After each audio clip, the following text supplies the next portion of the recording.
श्री कृष्ण कहते हैं, भरोसा अगर खुद पर रखो तो ताकत बन जाती है और दूसरों पर रखो तो कमजोरी बन जाती है। आप कब सही थे इसे कोई याद नहीं रखता है, लेकिन तुम कब गलत थे इसे सब लोग याद रखते हैं। अच्छे लोगों की कृष्ण परीक्षा बहुत लेता है, परंतु साथ नहीं छोड़ता, और बुरे लोगों को कृष्ण बहुत कुछ देता है, परंतु साथ नहीं देता। जिंदगी में दो लोगों का होना बहुत जरूरी है। एक कृष्ण जो ना लड़े फिर भी जीत पक्की कर दे, और दूसरा कर्ण जो हार सामने हो फिर भी साथ ना छोड़े। श्री कृष्ण कहते हैं, तू करता वही है जो तू चाहता है, और होता वही है जो मैं चाहता हूँ। तू वही कर जो मैं चाहता हूँ, फिर होगा वही जो तू चाहता है। रोते हुए कृष्ण ने कहा, मैं तो सबकी सुनता हूँ, पर मेरा कौन सुनता है। इंसान गलत कार्य करते समय बाएं दाएं आगे पीछे चारों तरफ देखता है, बस ऊपर देखना भूल जाता है। श्री कृष्ण कहते हैं कि जन्म लेने वाले के लिए मृत्यु उतनी ही निश्चित है जितना कि मृत होने वाले के लिए जन्म लेना। इसलिए जो अपरिहार्य है उस पर शोक मत करो। भरोसा अगर खुद पर रखो तो ताकत बन जाती है, और दूसरों पर रखो तो कमजोरी बन जाती है। आप कब सही थे इसे कोई याद नहीं रखता है, लेकिन तुम कब गलत थे इसे सब लोग याद रखते हैं। मैं किसी के भाग्य का निर्माण नहीं करता और ना ही किसी को कर्मों का फल देता हूँ।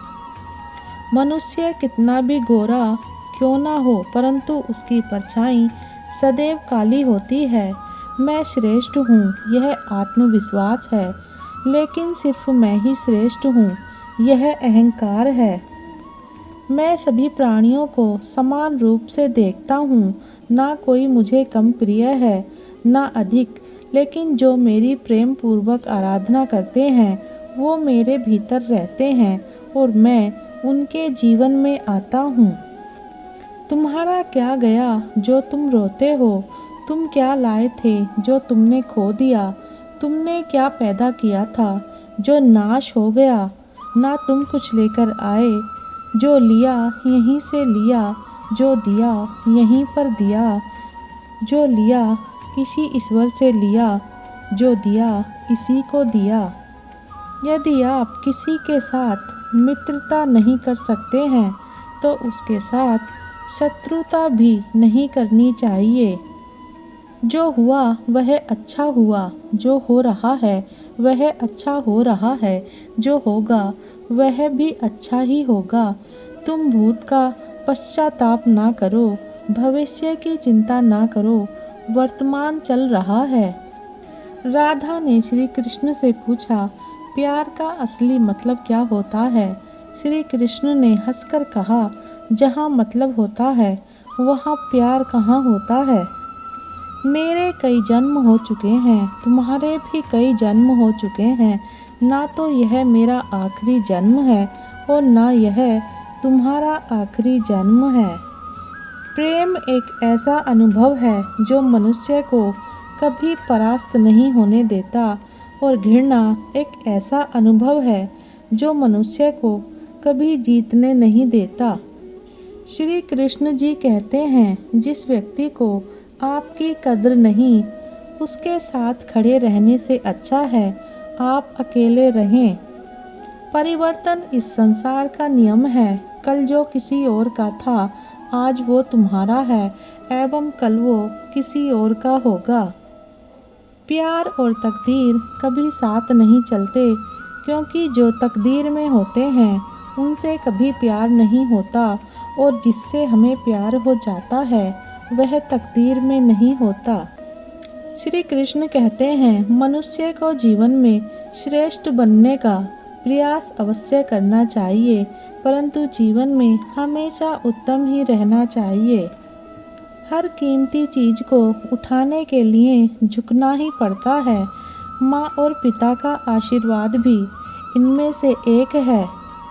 अगर व्यक्ति शिक्षा से पहले संस्कार, व्यापार से पहले व्यवहार और भगवान से पहले माता पिता को पहचान ले तो जिंदगी में कभी कोई कठिनाई नहीं आएगी। स्वार्थ से रिश्ते बनाने की कितनी भी कोशिश करें वो कभी नहीं बनते हैं, और प्रेम से बने रिश्तों को कितना भी तोड़ने की कोशिश करें वो कभी नहीं टूटते। हर किसी के अंदर अपनी ताकत और अपनी कमजोरी होती है। मछली जंगल में नहीं दौड़ सकती और शेर पानी में राजा नहीं बन सकता, इसलिए अहमियत सभी को देनी चाहिए। श्री कृष्ण कहते हैं, एक बार माफ़ करके अच्छे बन जाओ, पर दोबारा उसी इंसान पर भरोसा करके बेवकूफ़ कभी ना बनो। कभी भी स्वयं पर घमंड मत करना।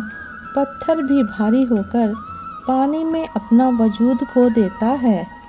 हद से ज़्यादा सीधा साधा होना भी ठीक नहीं, क्योंकि जंगल में सबसे पहले सीधे पेड़ों को काटा जाता है।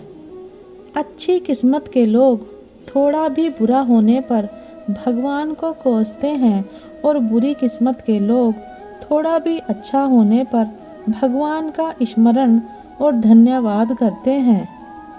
बुरे कर्म करने नहीं पड़ते, हो जाते हैं, और अच्छे कर्म होते नहीं, करने पड़ते हैं।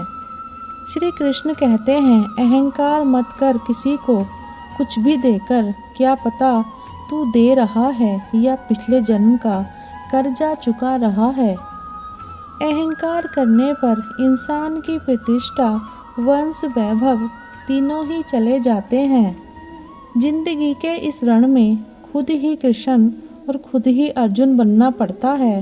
रोज अपना ही सारथी बनकर जीवन की महाभारत को लड़ना पड़ता है। क्या सदा मौन रहना उचित है? क्या सदा मौन रहना उचित है? नहीं, इतिहास साक्षी है। संसार में अधिक विपदाएं इसलिए आईं क्योंकि समय पड़ने पर मनुष्य उसका विरोध नहीं कर पाया। जब मनुष्य को अपने धर्म पर अहंकार हो जाता है, तब उसके हाथों अधर्म होने लगता है। यह सच बात है कि भूल करके इंसान कुछ सीखता है, परंतु इसका यह मतलब नहीं कि वह जीवन भर भूल करता रहे और कहे कि हम सीख रहे हैं। वीडियो को अंत तक देखने के लिए धन्यवाद। जय श्री कृष्ण।